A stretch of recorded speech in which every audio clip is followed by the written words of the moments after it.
आचमन करो, छींटे लगाओ।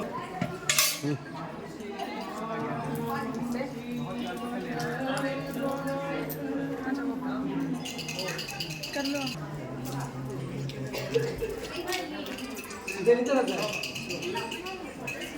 आचमन करो, जो श्रद्धा हो भेंट जरूर करो, विशेष फल हुए का रुपिन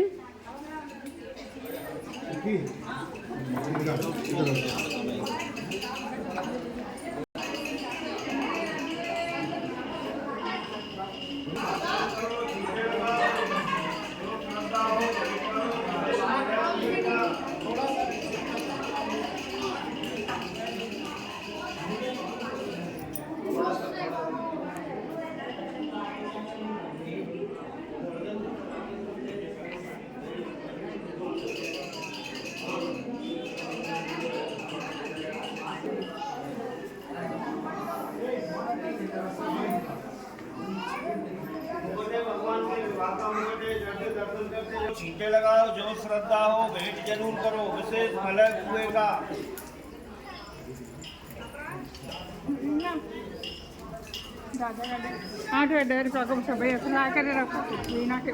बंसी भगवान ने गौ हत्या के प्रायश्चित में सभी तीर्थों का जल है।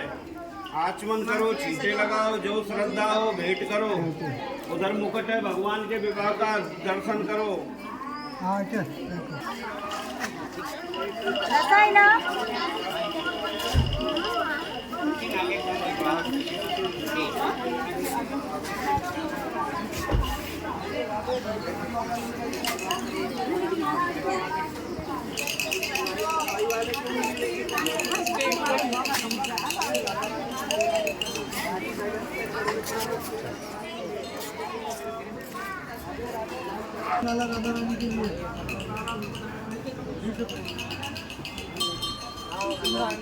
ये सारे बीच में तुलसी माला, ये तुलसी माला 40 रुपये, तुलसी माला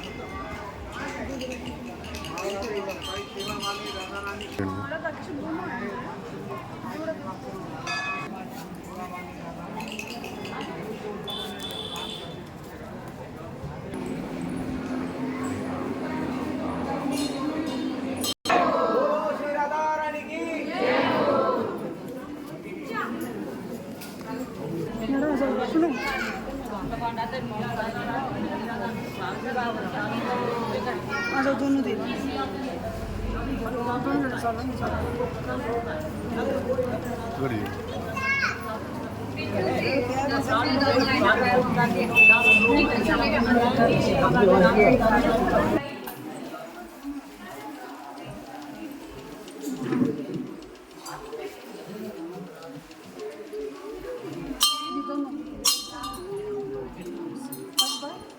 भेंट करो भेंट ठाकुर जी की सेवा का स्वागत और ये फूल वाला तो क्या होता है ठाकुर जी के लिए नहीं दे रहे बाबा गुस्सा क्यों कर रहे हो आप लोग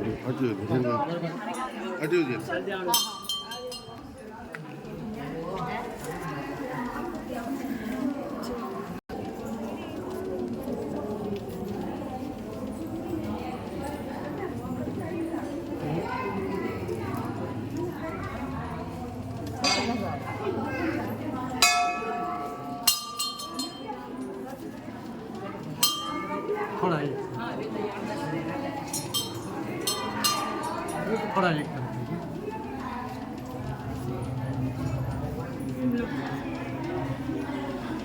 थोड़ा एक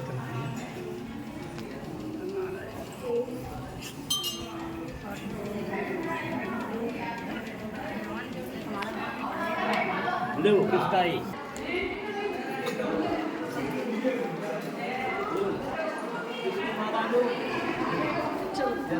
राधा रानी कन्यादान दिया है। या राधा रानी के कन्यादान में स्वागत पेटिका, काजर, मेहंदी, मेहंदी चूड़ी और साड़ी अर्पित की जाती है। भक्तों को पता नहीं होता है। अगर कोई भक्त राधा रानी के कन्यादान फल प्राप्ति का इच्छुक है तो साड़ी सहित स्वागत पेटिका की नौछावर 251 रुपया है। भक्त के नाम से राधा रानी का श्रृंगार किया जाता है। वो राधा रानी सरकार की है। आ जाओ।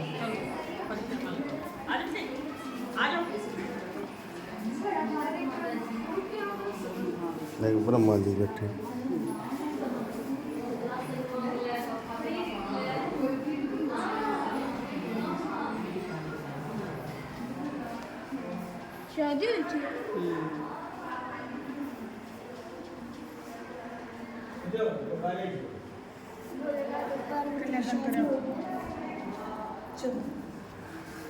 जय हो रहा था।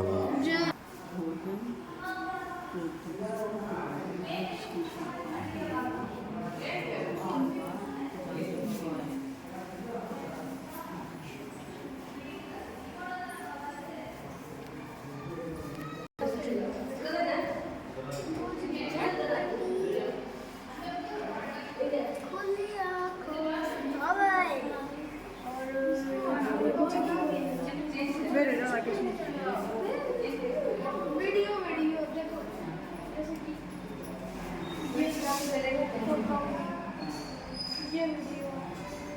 ए क्या भेज दो आपने कन्यू कर्ण को राधा कृष्ण के चरणों में रखा। प्रभु जी 2 मिनट बने। इस स्थान का नाम भांडीर वन है। हिंदी जानते हो सब? इस स्थान का नाम भांडीर वन है। शास्त्रों प्राणों में भांडीर वन की राधा कृष्ण की 5 लीलाओं का वर्णन मिलता है। बैठा बेटा, सर्वप्रथम लीला आप इस स्थान पर बैठे हो, राधा कृष्ण की शादी लग्न ब्रह्मा जी ने कराई है। पूरे ब्रज में देखोगे तो कृष्ण के हाथ में बंसी मिलेगी। या बंसी नहीं है, सामने देखो शादी का विग्रह है। कन्हैया जी राधा रानी की खुद की लेके मांग भरी, जैसे शादी के समय लड़का लड़की की मांग भरता है।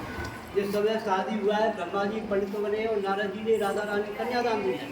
दूसरी कथा सामने देखो, राहुल जी ने यहाँ प्रलंबासुर नाम का राक्षसा उसका वध किया। बलराम जी ने प्रलंबासुर का वध किया। तीसरी लाइट साइड में देखो, घनघोर मंडट बनता, मूंज का जंगल था, मूंजे घास होती है। तो कृष्ण वहां गाय बछड़ों को मूंज में चरा रहे हैं, तो राक्षसों ने आग लगा दी। गाय जल रहे, बछड़े जल रहे, तो कृष्ण वहां ने अपने मुख से अमृतपान आपको पिया है, जिसको गावा अमृतपान लीला कहते हैं, उनका पान किया है। चौथी कथा इस साइड में देखो, दुर्वासा ऋषि का विग्रह विराजमान है।